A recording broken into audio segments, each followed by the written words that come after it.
Bonjour à tous, content de vous retrouver pour cette première vidéo de l'année et aujourd'hui on va commencer par un sujet léger. Dans cette vidéo, je vais vous partager des conseils qui m'ont énormément marqué. J'ai appelé ça justement des clés parce que quand j'ai entendu ces conseils, ça m'a débloqué quelque chose. Et ça m'a énormément aidé, que ce soit pour créer cette chaîne YouTube ou pour ma carrière pro et pour mes autres projets perso. Et j'avais envie de partager ça avec vous en espérant que ça vous aidera aussi. Alors, précision, j'avais pas envie de faire genre le truc inspirant à la LinkedIn en mode storytelling foireux. Je déteste ça parce que c'est méga cringe, mais je pense sincèrement que cela peut vous apporter de la valeur. La clé numéro 1, c'est une de mes préférées, ça tombe bien en ce début d'année, c'est que on surestime ce que l'on peut faire en une journée et on sous-estime ce que l'on peut faire en un an. Il est important de planifier sur le long terme. Par exemple, moi perso, je fais au minimum au niveau du mois, pas moins. Parce que on est souvent trop dur avec soi quand on s'évalue sur une journée. Alors que la persévérance et le travail sur le long terme, c'est ça qui va payer. Alors, si vous procrastinez ou vous prenez des jours par-ci, par-là, pour vous, faut pas culpabiliser. Ça arrive. Mais faut toujours garder le cap.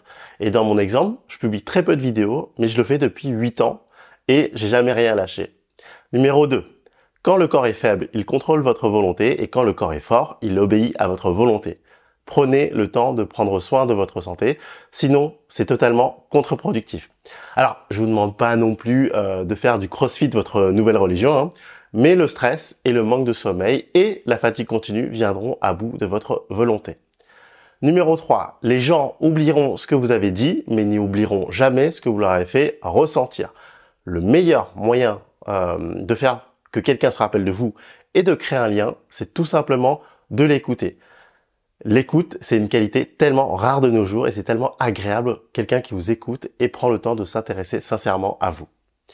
Numéro 4, si tu as une tâche qui prend moins de 5 minutes à faire, alors fais-le tout de suite. En gros, ce qui est fait n'est plus à faire. Et c'est vraiment un conseil qui m'a aidé quand je l'avais lu dans un bouquin de développement personnel. Donc, au lieu de reporter et d'y repenser plus tard, si c'est possible de finir la tâche en 5 minutes, faites-le tout de suite. Un mail envoyé, une réponse à donner, un rendez-vous à prendre, une confirmation, etc. Cela fait qu'au final, vous avez moins de choses à penser. Numéro 5, jamais de multitâche. Vraiment, moi je le fais jamais. Ça a été prouvé que le multitâche, donc faire plusieurs choses en même temps, faisait augmenter le niveau de stress. En fait, le cerveau prend de l'énergie à alterner entre des différentes tâches et c'est pour ça que c'est épuisant. Honnêtement, j'ai jamais vu quelqu'un dans ma carrière pro qui arrivait à le faire bien. Et donc, multitâche à éviter absolument. Numéro 6, la chance, c'est quand le travail rencontre l'opportunité. Les personnes chanceuses sont des gens qui ont beaucoup travaillé et quand une opportunité s'est présentée, elles étaient prêtes. Donc, n'attendez pas l'opportunité, le signe, le bon moment, l'alignement des planètes pour vous y mettre. Lancez-vous d'abord et l'opportunité se présentera après.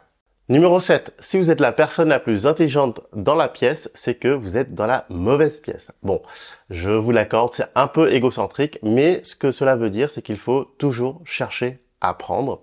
Et pour ça, il faut être dans un contexte où on va se dépasser grâce à des gens encore meilleurs que vous.